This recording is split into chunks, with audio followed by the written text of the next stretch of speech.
So I guess the first thing I'll give Trump the win first. I am pretty satisfied with what he's doing on immigration. So his number of deportees, from what I understand, isn't the highest. I think Barack Obama actually had the highest number of deportations across two terms. And it is only the first 100 days of this real staunch immigration policy. Uh, but aside from just the deportations, he's also like illegal border crossings are down to like nil. Like it's almost it's not absolute zero, obviously, but it's really close as far as illegal crossings go. And that's one area I really think he succeeded. And I do feel like he deserves the props. Like he came in, he didn't need an act of Congress like Joe Biden told us for 3 years. He came in and he shut it down. And he did that by enabling our officers and just, I mean, basically cutting the bureaucratic strings off them, you know? Oh yeah, yeah, no disagreement here. Yeah, he was completely vindicated. Yeah, Uh, yeah. I think he just kind of proved that it was really a matter of will, not really a matter of like constraint that was going on, right? I don't, I no debate for me there. I mean, that's it's pretty clear. I mean, we went from like 140,000 a month to like 7,000, which is yep, basically nothing, right? So, oh yeah. Right. And it's these are also like caught. So I'm assuming, and again, correct me if I'm wrong, that these people caught illegally crossing are being turned back, you know? And we don't know the number of gotaways just because that's an unknown variable in any administration because you don't know what you don't know. Uh, right. but yeah, I'm overall very pleased with his immigration policy, and just the way that that's been handled. I can't is it I can't remember when I first saw his like secretary of like is it Homeland Security who's in charge? Oh, Christy, Uh, no. Yeah. yeah, well, whoever it's that mean guy. Oh, Tom Like he's Oh, Homan. Tom Tom Homan. Tom. Homan. I Yeah, it's gotcha. Tom Homan that I'm talking about. Thank you. But when I first saw him being like this is my nominee, and like he came on, it was like a Fox News interview, I think. We're gonna put the hammer down, and I was like, yes, like I'm here for it. I love this guy. He seems like a no nonsense. I'm gonna get the job done. I'm on board with the administration. Like let me go to work, and I really approve of that. I'm glad that he got passed. Which I don't know. There was some kerfuffle with his cabinet picks, but not really anything substantial. At least nothing that comes to mind. I guess to detract from that, so we have had a couple of cases. So there's the real popular one now. That guy, um, he had like some special needs daughters. Oh, Uh, Kilmar Abrego Garcia. yeah, so that's the hot button issue for like the past 2 weeks, and everybody's kind of at least everybody on one side of the aisle has been up in arms about it. Uh, Frankly, I don't disagree with the deportation. I am a little concerned that some what's the phrase I'm looking for here? Like his rights to a Due trial were process. infringed. Yeah, his due process was violated. That does concern me a little bit, and I also just don't buy that the administration has no swing with the El Salvadorian president to bring him back and allow him due process. I mean, keep him in jail. That's fine. He seems like he's got a myriad of reasons why he should at least be in jail. Um, but you need to do these things the right way because otherwise you get something like this that comes up and it takes 3 weeks of momentum away from you. Yeah, Just that's a good point. That's a good point. I would say I broadly agree, although I think I might be even more of a hard line on this one. I'm kind of, in some ways, I kind of am okay with, flouting due process because it might have like a deterrent effect on the illegal immigrants. But I can see both ways. I could be swayed either way. Yeah, and I mean, this won't come as a shock to the both of you. But I am super not for suspending or really ignoring due process. Um, but like I'm totally fine if this dude's a gang member, like committing horrible crimes, like that's fine. But like you also got to prove it. I don't feel like I'm asking for too much there, to be honest with you. But I mean, overall, I would say his immigration stuff is kind of like freaking me out because, like, mass deportations aren't happening.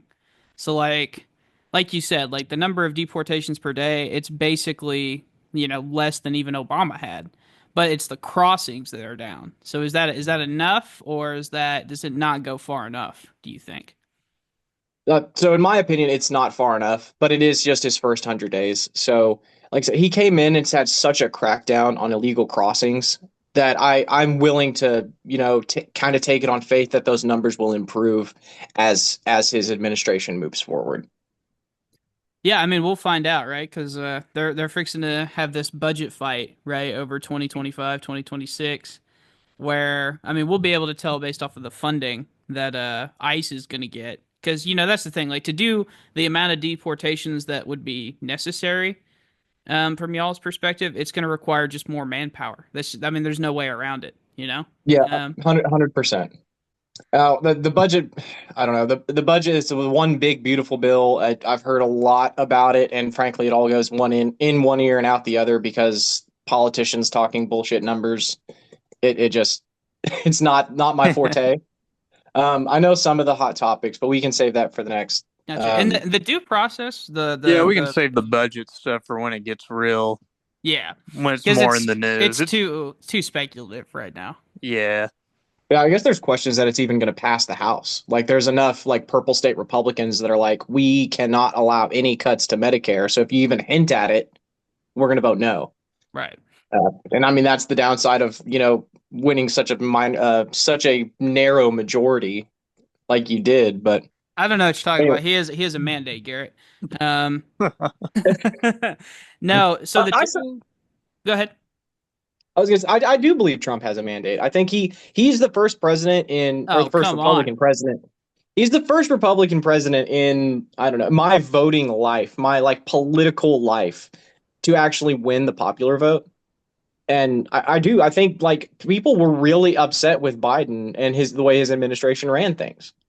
I think he's got a man now. That mandate may not go as far as he in his head thinks it goes. Um, but I do think he does have a mandate from the people strictly on, things like the economy and things like immigration. I don't know how much foreign policy actually comes into what Americans vote on. People get upset about like seeing the numbers that go to like foreign aid. But other than Right. that, I don't think most people vote for president on foreign policy. But So just really quick, and then we can side shuffle to your next one if you want. But the due process being ignored on a lot of this stuff that doesn't bother you at all. That's not like or is it like a red flag or what? so it does bother me. It really the due process for different classes of people, and I say class as in like illegal immigrant or anyone labeled as a terrorist. Like a violation of due process rights is not new, and it's bothered me really as I've matured in age. So like the easy thing to say is like, look, these guys are criminals. They don't deserve their due process. And then you think about it, and it's like, look, your right to due process mentioned in the Constitution, and really every right you have as an individual in the Constitution, to me, that is a God-given right. We just happen to live in a country that acknowledges it. And to say that, I mean, whether you're an illegal immigrant or a terrorist or, whoever or what have you, you still have those God-given rights, and we should still acknowledge them for you. And that, like I said, that goes for everybody. Like the torture that was going on in Guantanamo Bay. Like, no, we shouldn't be doing that. Like, and it's unfortunate that it's happened at all. But I guess to surmise, it is a red flag for me. This particular man maybe isn't the hill that I would die on, but it's like, hang on, he had a court order it was a court order to stay in the United States. You mistakenly, by your own admission, mistakenly put him on the deportation plane, and then now you're just obstructing to me. Like you totally have the ability in my mind to go to the El Salvadorian president and say, hey, I need this guy back. And really the only complication I can see is it's an El Salvadorian in El Salvador, and extradition isn't a guarantee, but you have some political sway here. It'd just be an extradition. Well, not even You that. I know, mean, we're paying them something like $6 million to keep that guy there. I mean, if they wanted to do it, the fact is that they could. I think that is like the moral of what you're saying, and I think that's right. yeah, I do. I firmly believe that if the Trump administration really wanted to get him back, that's totally within their purview.